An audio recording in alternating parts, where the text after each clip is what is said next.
Hello and welcome to the weather forecast. Which is Weather Factory's roughly bi-weekly attempt to humiliate ourselves online by trying to guess how successful games will be releasing on Steam.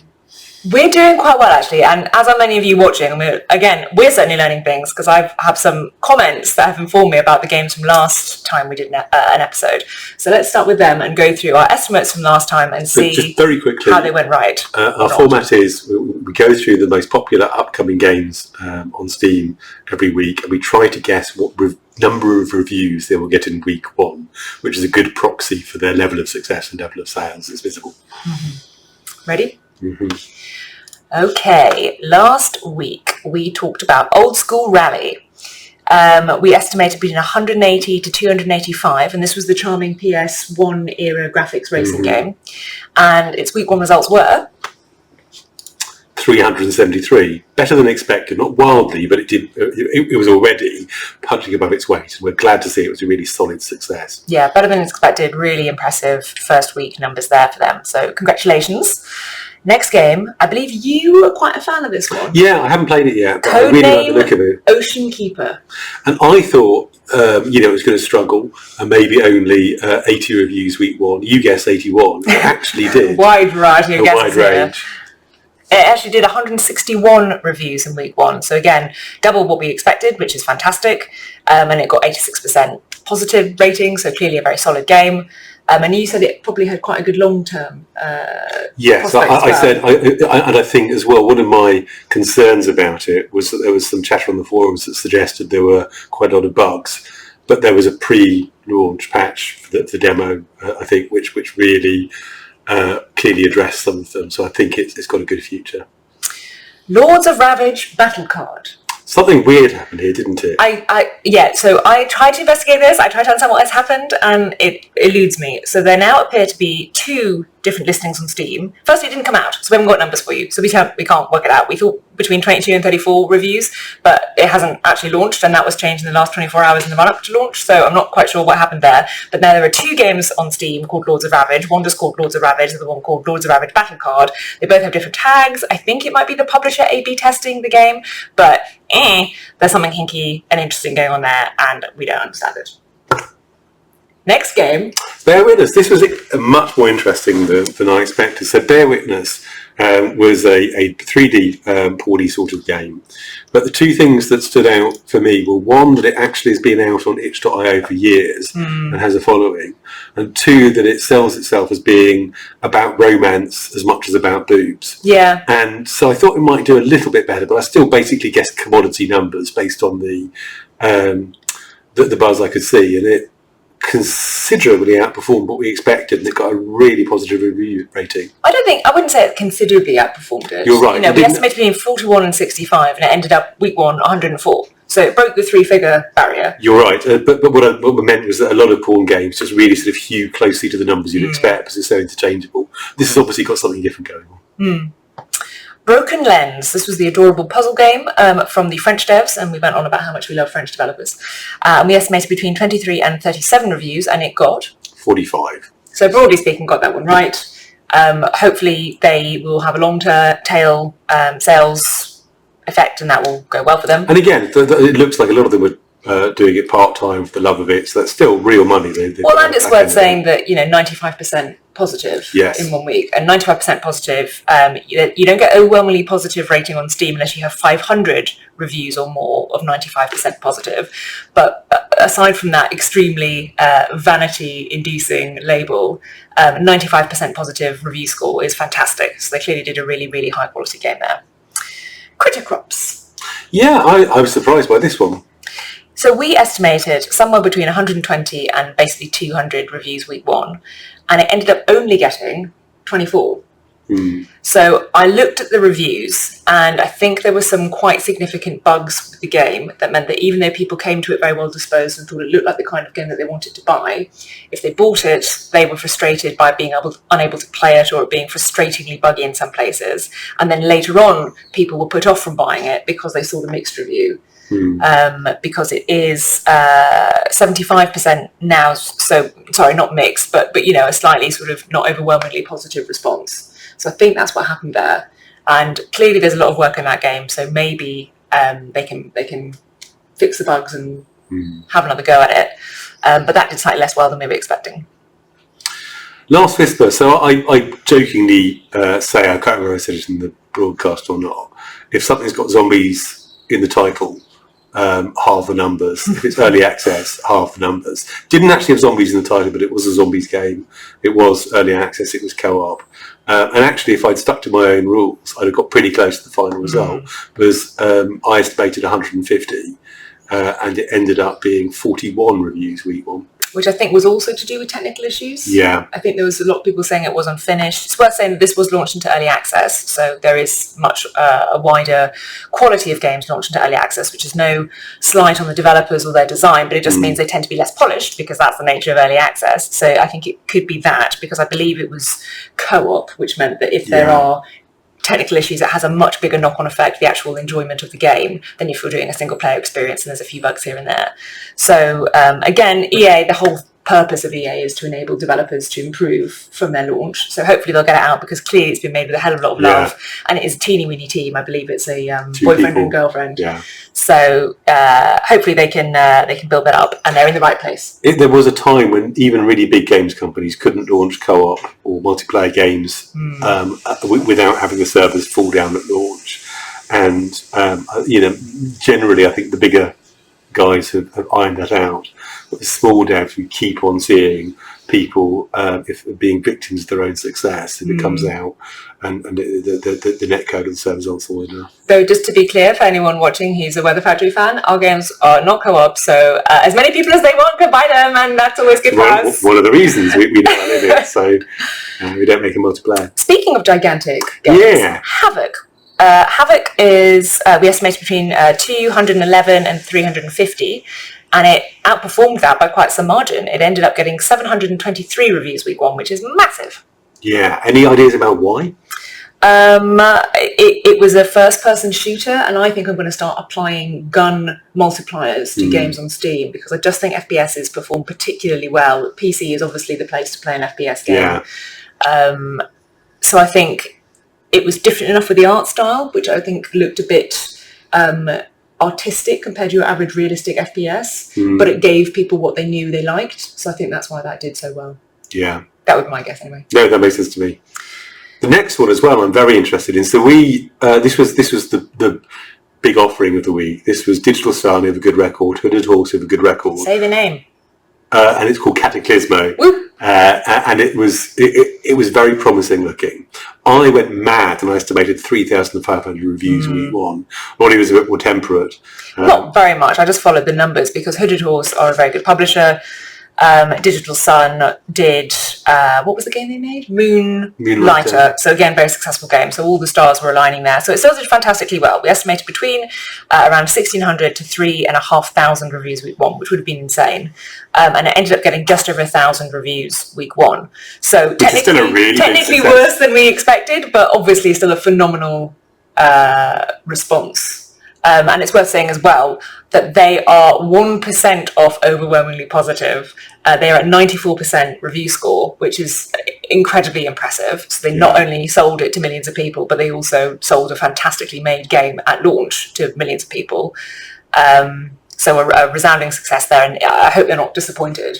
No, I hope so too. I was going to say, I think one of the mistakes I've been making, which I've tried to correct in this week's numbers, is if it's a good publisher, I'll tend to assume it'll do a bit better. But actually, the fact that the publisher is priced into the follower numbers and things, and the buzz that you can see already, exactly, it's unlikely to make that much difference at launch. So I think I overestimated that effect. I think it is actually worth talking about the fact that they basically got the same amount of reviews as Book of Hours did at launch, which is our game, if you have no idea who we are and you're watching this. Hello, if so. But they had 250,000 wish lists, and we only had 100,000 wish lists at launch. Now, only, we worked hard to get those 100k wish lists, and that's a very strong number to launch with. But clearly, there's some thing that is converting less well on Cataclismo, and I think the key thing there is it's launched into early access. I agree. So that would be why I would guess that's the difference. A lot of people think it's fantastic, but a lot of other people who are genuinely really interested maybe just don't want to play a game until it's ready and are happy to wait. Did they have a launch discount? I can't remember. I think it must have. It's usually it is recommended by Valve that you have a 10% launch discount. That's just suggested. It doesn't say you'll do better or worse. And I've actually seen metrics recently that imply that there really isn't much difference at all in terms of conversion. Either the game is good enough to excite people and they're going to buy, or they're not. But because devs are superstitious like sailors in this regard, most of us tend to put on the 10% discount. Because you don't want to not put it on. And then if it screws up, you do wrong. Yeah, exactly. Regret is the mind killer. Which leads us on to not a mind killer, one of my favourites, Artisan TD. Yeah, we've got the giggles talking about this. The Ron-Seal game. Yeah, the Ron-Seal game. Do you like towers? Do you like defences? Well, you like tower defences. Although, I have something to say about that. Okay, so we estimated between 300 and 350 reviews week one. I'm delighted to say it did 913 reviews week one, which is absolutely smashing it. Two things to say on this. One, a lot of the reviews actually said it isn't tower defense. It's a bit misleading, which is confusing. I thought the whole point of it was really like, this is what we are. If you like it, buy the thing. Maze-like tower defense was the thing. So I think a lot of traditionalist tower defense fans bought it under slightly false understanding. But they did put maze-like tower defense in there. They did, absolutely. But TD. Anyway, I'm not saying they did anything wrong. I'm just saying maybe it's funny that was a thing that was actually a motif in the reviews, that they felt it wasn't actually traditional tower defense. But I also discovered that I believe either the developers or a single developer on the team is quite a massive French streamer. So I know that a lot of their players are in France, a much bigger percentage than you would normally expect from a traditional Steam player base, which basically is led by the US followed by China if you're a Western dev, as a kind of general rule of thumb. But it's something like sort of 50% of their player base are in France. And they have this big French streamer who not only has the cachet to announce it, but has also been streaming it quite frequently, which is fantastic. That's really interesting. As we often say, we do as many as minutes of research sometimes for some of these games. So we often miss things like that. But that's why I think it did so much better than we were expecting it even to do. Yeah. Well, are you ready for some new games? Yes, I am. And how do you pronounce the first of these games? Motördoom. So the aesthetic here clearly is Quake, but with motorbikes. I was giggling at this. Like, this is so not my kind of thing. But I was watching the trailer and it was just so infused with like the manic delight of games made not by AAA that I really was like, this is great. So it's a self-published game on Steam. I think it will benefit from two multipliers, one of which is that it will stream well because there's lots of funny situations and people want to watch people they care about play this game. And two, that of course everyone knows Doom and Quake. And a lot of people who love Doom and Quake might pick up this game because it's a nostalgia trip in terms of the pixel art, in terms of all the marketing, but in a really funny way. It also has multiple languages at launch. Which is impressive for a teeny weeny game. So I am guessing around 120 reviews week one. Yeah, I'm quite optimistic about this one. Everything you say, it's just this particular stuff. A lot the communities on Steam like it when you talk to them in a language they understand and they can tell us. Exactly. And this developer clearly is of one mind with people who like retro 90s pixel stuff. My one concern is that it's motorbikes, and you said earlier FPSs do really well on Steam. They do. So I think I wonder if there'll be a ketchup and ice cream effect. It is a weird but mix. I'm still going to estimate 150 reviews week one, which would be a really good success for small dev. I had a similar thought because their description is, freestyle sports roguelite horde shooter, which is quite an odd thing. And certainly for me, when I say sports in a description of a game, I'm like, I am not a sports person. I am not playing a sports game. And of course, there can be exceptions, but there's a lot of things going on there. So sometimes mashups are really beneficial. They're a multiplier effect because multiple fans of different genres both find them on Steam and decide to buy them because they have an element that they like in the game. And sometimes it can be a slightly complicating negative, but we will see. Yeah, no, rhythm action roguelikes were clearly a completely stupid idea until Crypt of the Necrodancer did it and brought the roof down. But you'll never make money with that. And then he did. Right, next game. Unrooted. I was very charmed by this one. It is a very charming game. It has clearly been made with love, which is anybody who's watched any of these episodes before know is a big plus point for us. I think you can really tell when a developer loves the work that they are making. However, I think there are some negatives here that make me think it may not do huge numbers at launch. So number one, it reminds me very strongly of Ori and the Blind Forest, which was a very successful but AAA really backed beautiful platforming thing with a gorgeous soundtrack, and this is a beautiful platforming thing with a gorgeous soundtrack, so I think it's likely that that's one of the influences, which is not a bad thing, but it does mean that they will be compared presumably unfavourably because they have less resource. It only has one language at launch, and we only managed to launch in one language, so there's no shade on the developer, but that does limit how much reach you can have when you're launching, and primarily it's just that puzzle games often don't do that well on Steam. The kind of genres that do well on Steam as a general rule are things that are very mechanics driven, very sort of crafty, and this is a puzzle platformer that actually is described on the Steam page as by masochists for masochists. Which I like, again, I can see that talking to Steam in Steam's language. Absolutely. So what I was going to say is I would expect this to not do huge numbers, but the people who buy it to think it's the best thing ever. Because I agree. It is clearly a very well-made game by people who know exactly the kind of game that they are making, if you see what I mean. Yeah. So I'm going to guess 35 reviews week one. I'm going to guess 30 reviews week one. Very similar reasoning. I think it just doesn't have that much traction at the moment. 30 reviews, again, still suggests something like north of 1,000 sales week one, which for a small dev is a really solid start. I hope it does better. I think it'll probably do that, though. Game 3. Desert Island in Summer. Are you going to ring the bell? I am not going to ring the bell because this is where you people watching this are actually very helpful for us. The first edition we had of Weather Forecast, we had quite a number of porn games, and one of them, if you remember, I'm not going to say the title because it's a ridiculous title, was a Japanese game, and we kept saying it really strikes us as a porn game, but there doesn't appear to be any porn.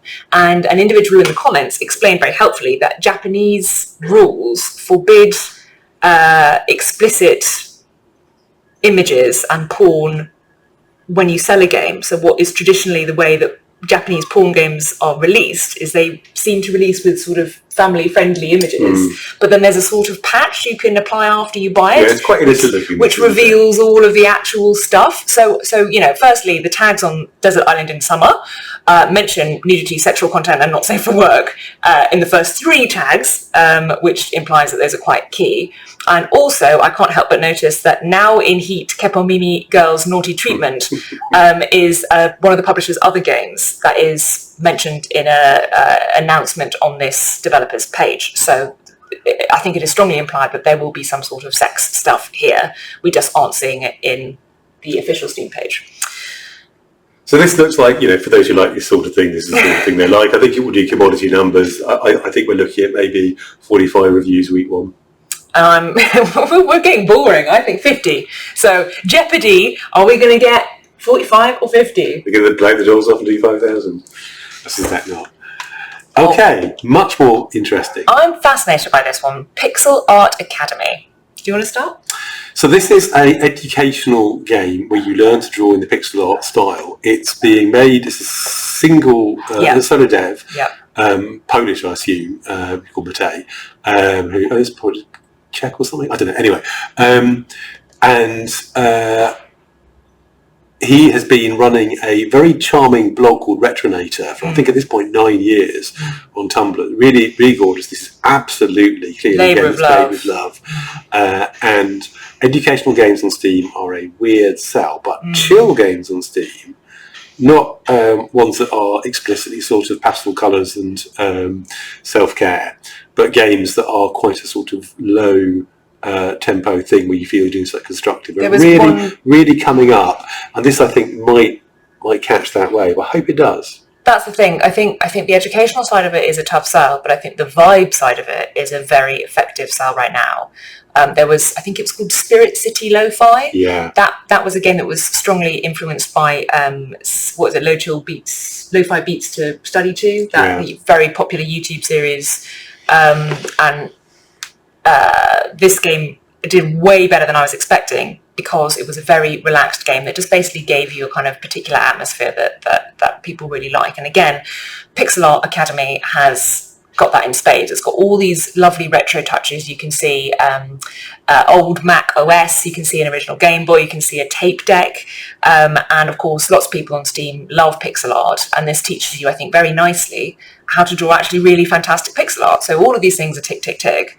It is an early access game. It will be launching into early access, so that's another, I would say, depressor in terms of how many numbers it's actually going to do at launch. That's not a comment on how good it is, that's just early access tends to divide people the way that a full 1.0 does not. And just again, to correct my ethnic confusion earlier, Mate would be Polish. Mate is probably Czechoslovakian, but again, minutes of... Thank God you've addressed that. I mean, the numbers all change. So, but I'm getting 150 reviews for this week one, which is a solid success. I think it could go further, but Dystopica, which was another sort of chill game with a very different aesthetic, we thought would do well and did extremely well a few weeks ago. So the numbers behind the scenes I can gather would imply something around 73, and I've upped that to about 100 for week one because I think there are enough things here that are different. And I've just not really seen a game like it, which is always a good thing on Steam, because everybody who's watching this is presumably a PC gamer and therefore presumably knows how many bloody games there are on Steam all the time. So if you find one that just looks a bit different, that's often a really good thing because it sticks in people's minds. So yeah, I'm guessing 100 reviews week one. Good luck. Good luck. Fields of Mistria. Now this one hit me in the face with salmon. So when I first looked at this, I thought this is obviously a very polished Stardew Valley / Harvest Moon-like, and there are a lot of these. And actually, we looked at the sort of game maker style of Desert Island in Summer, which looks has sort of a comparable style. But this one is clearly very, very polished. And if you look at the Steam page for any length of time, it's apparent how many things there are to do in the game. And we know that Harvest Moon and Stardew Valley are incredibly successful games. So if you've played the hell out of those two games, presumably there's a massive amount of people who are interested in playing a new thing, but something that's kind of like the stuff that they really loved before, right?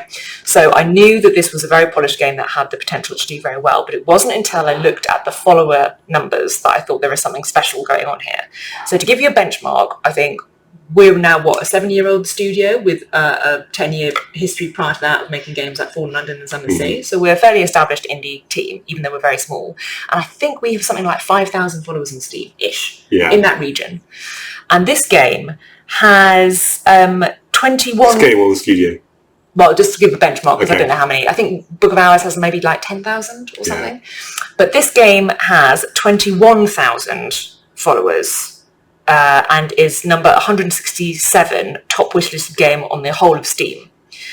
So that's really impressive. There's good numbers. There's a really good numbers to start with. And I think it's doing lots of things right, apart from saying basically this is another really high quality Stardew Valley, which means it's going to do bazillions anyway. It's also got a really charming, well-drawn 90s anime vibe. So again, we got that little retro thing. I think a lot of people will like that. It's launched into early access. Again, that is, I think, a slight depressor, but in this instance, I don't think that's going to stop anybody, because if you're the kind of person who enjoyed Stardew Valley and Harvest Moon, you're going to look at this and think, yes, and I think that's it. Yeah. So my number is around 1,673. My number is the more aesthetic, although less baroque, 1,500. This will clearly do very well. I did think about changing my number, but I thought maybe one day I will guess 1,673 and it will be exact, and then you have to buy me a hat. Yeah, it'll be a crown. It'll be Crown Messiah.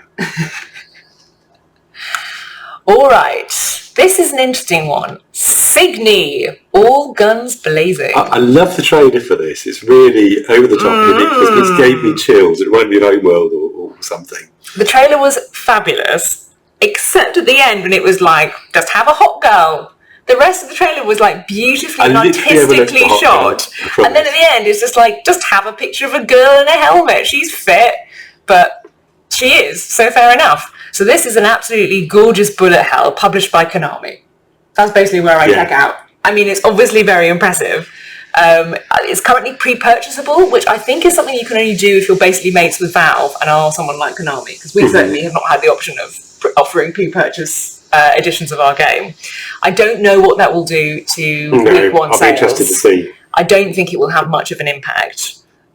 So it's also launching, it's worth saying, with 13 languages at launch. So there will be no limitation realistically on its reach, which is great. And it's clearly got tons of money in it. So I'm guessing around just under 400 reviews week one. I'm guessing exactly 400 reviews week one. And can I say I love that this game and Fields of Mistria can both coexist as promising looking upcoming PC games. It's so different in vibe and gameplay and everything, but I think people like. I think Fields of Mistria will significantly outperform this, which I also kind of love, even though this game is microscopically more to my taste. They're neither really my thing. But yeah, 400 reviews, I reckon. So really, really solid. Hero Emblems II. Yeah, this is very polished. It looks to be made with enthusiasm. I think, and you said this, Lottie, I believe, the match 3 thing is probably not going to do it any favours on Steam. So historically, this is a mobile game already. It's available on iOS and it is being ported to PC. Now, historically, that is the officially wrong way to do it if you are being cautious of the audiences. Now, this is not necessarily true in this case. I don't know any of the details of the developer's situation. But the problem with going from mobile to PC is, firstly, you often have mobile first design. So match 3 is, I think, just inextricably associated in people's minds with mobile. So if you'll immediately see that, I was surprised to see it in the trailer because when I was watching it, it was, JRPG, which I've played a lot of and I really like. And then suddenly it was match 3, which I don't play a lot of. And I was like, oh, that's a weird mix. So it immediately says mobile and it immediately says casual. So it's a slightly odd junction with a quite in-depth JRPG that they are presenting elsewhere. But another thing is, of course, price point. So I don't know whether this was a free-to-play or a premium game on mobile, but I certainly know that even if it was a premium game, the price point would have been probably quite low. So if you are a developer on mobile and you want to move to PC, you have to make a difficult decision of, do you keep the price point the same on PC and therefore price your game very low and set expectations to PC gamers that the game might not be very good or it might be quite short or something, or do you up the price to reflect better how much the game is actually worth in PC terms and risk really annoying people who say, but you've made this game, £3 on mobile and now you're asking me to give you a tenner. Yeah. What's that about? We had a similar problem going the other way to mobile, didn't we? Because we couldn't got a simulator. We either had to price absurdly low compared to the PC price, or quite high compared to mobile. Absolutely. But in the end, we compromised, of course. Yeah, absolutely. I think Cultist is on sale for $6.99 USD on mobile, but it's $14.99 or $19.99 USD, on PC. And you just have to respect the environment in which you exist. And of course, we put it on sale a lot on mobile to try and compensate for that. But it's just a difficult decision to make. So all that preamble aside, I think this will struggle to do huge numbers, even though I think it's got, really cute polish and it's nice and it's got a cat wizard doing lightning spells, all of which are fun. But I think the combination of it's a bit mobile is going to be a problem. So I'm guessing around 32 reviews week one. I'm guessing 25 reviews week one. The cat wizard won my heart. I hope it does better, but I don't think it's going to do great. Also, they're killing spiders as an arachnophobe. That's why yours is 7 higher. Insta-buy. Yeah. Candlelight Lament. Not insta-buy. Clearly very good, but not for me. Was like, how is it so frightening? I watched the trailers, and the trailers literally, this is not an insult to the devs, the trailers are like pooply animations, and some of the animations are really gorgeous here. That's a real selling point. Our cat seems to like the animations, but really the trailers are like slow moving 2D images with a really creepy soundtrack, and it's just really frightening, even though nothing actually happens, which is exactly what you want in Lovecraftian horror, really. So this is a Chinese game, it's worth saying, so they will do China numbers, which I think is always an advantage. It is a first-time developer, but it has a significant publisher. There are people who made games like, published games like Dyson Sphere Program. For anyone who's heard of that, AK got really into it and played it for a bazillion hours. And of course, horror famously streams very well. So Maths is telling me it's going to do about 41 reviews week one, but I think it will do a bit better than that because of all these multipliers. So I'm going to guess around 150 week one. Yeah, I guessed 50, having done similar calculations to you to begin with, which I'm slightly repenting of now, because I think you might be right that it will stream well. And I think when we've done these estimations, before we were doing the forecast, often you've been better at estimating the effect of streaming or horror games than me. But I'm sticking with my 50. I think both are really likely outcomes. It really depends on, does this capture people's imagination? And it does mine, but I'm not representative of everyone else. So we'll see. Now, kind of onto something at the totally opposite end of the spectrum. Yeah, so... Retail Company Simulator. I watched the trailer for this, and I thought, this is kind of familiar. And then I watched the trailer for Supermarket Simulator, and I was quite taken aback at how similar it was. Is it really similar? It's really similar. Now, I'm not saying anything mean here, because the difference between, you know, a clone and something that respects the conventions of the genre and does something similar is you know, subjective. And I think this is quite a small dev, and I think they're, you know, doing something people will like, and you can't copyright the idea for a game. When did Supermarket Simulator launch? 2024 February, so about 6 months ago. So I think it's they could have made a game in like 6 months and turned it around, but they probably didn't. They probably been working on it longer. And there's probably other games like this that just didn't do the very impressive numbers that Supermarket Simulator did. Supermarket Simulator, I think, is 42,000 reviews. Really? Like and it launched in Feb this year? Yeah. Good God. Good. So I'm quite optimistic about this because it doesn't seem to have much buzz. But there is something about this game. I call them fence painting games, like the thing in Tom Sawyer when Tom Sawyer convinces people to whitewash the fence for him because it's work for him, but it's play for them because they're paying to do it. Now, again, I'm not dissing it. I think the difference between work and play is how you feel about it, not necessarily the actions you're doing. But you're doing a whole bunch of stuff here that you do in a menial service job, but in a fun way without your feet getting tired. And again, there's clearly a market for this game. So I'm guessing 200 reviews week one. And usually I'm being more optimistic than you. You are, and I think everything you say sounds sensible and believable. I would just add that there is a real trend of what I think is politely termed fast follows in the industry. It is a thing that if one game does very well in one particular genre, other games in that genre usually benefit. So you'll notice, if you're a PC gamer, that there's a lot of roguelike deck builders out there at the minute. And a lot of that is benefiting from massive successes like Slay the Spire from years ago, but also massive successes from recent releases like Balatro. So the sim genre is very hot right now, particularly the job sim. So if you could find a job that hasn't been simmed yet and you can do half decent at it, I think that's a very good recipe for success. So that might well be the dev's decision here, because this game, looking at it, looks like it will be enjoyable for people who like the sim genre, but it doesn't look to me like they spent years on it. So I wouldn't be surprised if it had been made in 6 months, which again is not a bad thing. Everyone is entitled to do this. But I think that might be what has happened here. It is launching in 18 languages, which again will I overlooked that. Lower any barrier it has to visibility on Steam. So that will be very beneficial. That having been said, I did think about Sims being very hot right now and thought maybe I should up the number that I came up with. But we reviewed a game, I don't think it was on, maybe it was on before we were videoing, I can't remember. But it was called, I think, Movie Tycoon, which was another sim game that looked similar, but was about managing a movie business from nothing to something. And that underperformed. Only did something like 50 reviews week one. So I'm guessing 45 reviews, because this doesn't seem to have much buzz yet, and because there are lots of other games out there that do something similar. Yeah. So we'll see. And our final game for this episode is Aero GPX. What do you think?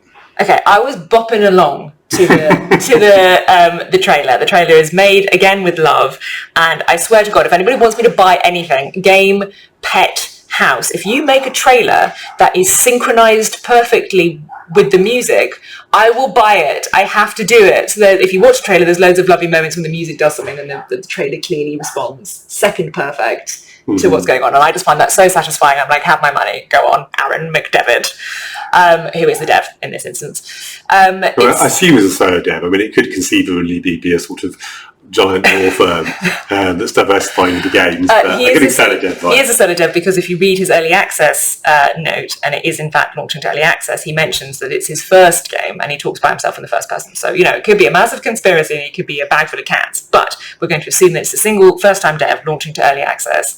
And it's just got a lot of charm. It knows exactly what it is. It's got lovely retro comicsy graphics. It's got charming, well synchronized videos, and basically it's a bit the Ronseal game again. It's a bit, if you like racing and you like fun cars or spaceships, this is for you. And if you don't like those things, then this is not for you. Well, I just want to give another shout out to Aaron McDevitt because I missed the early access note, but I went looking and found it was a Kickstarter game, and it got funded in November 2022. And it was scheduled to release in March 2024. So this is a solo dev, first-time game, releasing a Kickstarter product only 5 months late. Now, I sound like I'm being sarcastic there. I'm really not. It is almost unheard of to launch a game on time from Kickstarter because, software incurs delays. We did actually launch Culture Simulator on time. That's because you founded with a producer, darling. Well, 1, I had a really good producer. 2, I've been making games for 10 years. It was my first rodeo. And 3, Lottie and I both get a bit funny about our honour being impugned if we were a day over a deadline. But I think the fact that this was a first-time dev, Kickstarter, delivering more or less on time, on launch development cycle, suggests a high degree of competence. That's true, and I think the whole thing breeds it's just it feels easy to enjoy. I'm not sort of seeing jank. I'm seeing, how when you watch an actor who's really good, say you're at the theatre and you watch a live actor. If you're watching a bad actor, you might worry that they might forget their lines or they might stumble or they might not be terribly convincing. But if you're watching a really quality actor, you can just relax and enjoy it. And I feel like this is the vibe I get from this game. Who knows how many blood, sweat and tears have gone on behind the scenes, but the effect on, I think, players who might be buying this looks fun and everyone likes fun.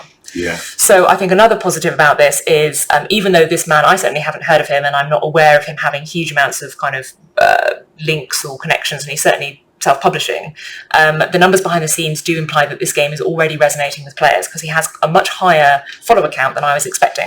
So for week 1, I estimate this game is going to do about 223 reviews, which would be a really, really solid success. He should be very proud of if he does that. Yeah, and the fact that it's a Kickstarter success is it's got a Kickstarter audience is promising. Some people think that your Kickstarter audience will cannibalise your launch audience. Is just not so. It means you've already got a head of steam up. So a lot of that, I think, is priced into the good numbers we're seeing. But still, I think, again, I'm going to estimate past your numbers and go and predict the palindromic 252 reviews week 1. I suspect, actually, I didn't know it was Kickstarted, that Kickstarted games probably have a higher number of reviews because people who have Kickstarted it will be more emotionally invested. So they'll want to say either well done devs for getting it across the finishing line, or, I've been really excited about this game since I Kickstarted it back in 2017 or whatever it is. But yeah, we will see. And both those numbers are quite similar and both those numbers are really great. So good luck, Aaron. Alrighty, well that's us done. There's one more thing that we said we were going to end with, our wild cards. So we were each going to nominate a game that we thought might do something surprising and defeat our predictions for good or for ill. Yeah. So mine is Candlelight Lament. I just think it's got enough. It's got enough interesting touch points in it that they could all go off and multiply it in a way that's interesting, or it could not. So I think a wildcard is exactly the vibe. I don't look at it and think, wow, this one is doing all the things, tick, tick, tick, tick. This is definitely going to be a massive success. But I do look at it and think it could really go off the charts if people, remember, what was that? Was it a South Korean horror game about a school? It was called something like Red String. I do remember, yeah. And anyway, that did super well because of word of mouth, and horror has a real ability to get word of mouth because if you've played a game that's really scary, it's fun, so you want to watch them do it, so it streams very well, but also you want to tell your mates, oh my god, last night I played the spookiest game and I couldn't sleep, in a way that if you play, a platformer, it's more difficult to convince somebody to tell all their mates, I played a really great platformer. So yeah. Candlelight Lament is my wild card. How about I think that sounds plausible to me, but mine is pixel art. Yeah. Because it's so unusual that the guy clearly has a following, not a big following, but a following. And the internet runs on three things: mean tweets, cat pics, and love. And there's clearly love in it. There's a lovely, that on a when I was looking t-shirt. at his site, there was a really sweet story about how his father bought a ZX Spectrum. Look it up, Gen Z, for when he was 2 years old. So he's clearly been immersed in this stuff. Yeah, and that's a really nostalgia good pick. is a powerful weapon. So if he can wield it, I think he might exceed my expectations. All right, so if you have any estimates of your own, if you have any numbers you want to put and are brave enough to put in the public domain, please leave a comment and let us know what you think. Also, if you think a wild card that we haven't picked is going to do the business or do something totally bonkers, then please put that in the comments too. And we'll be back in another 2 weeks with a roundup and some new games for you all. Toodle pip.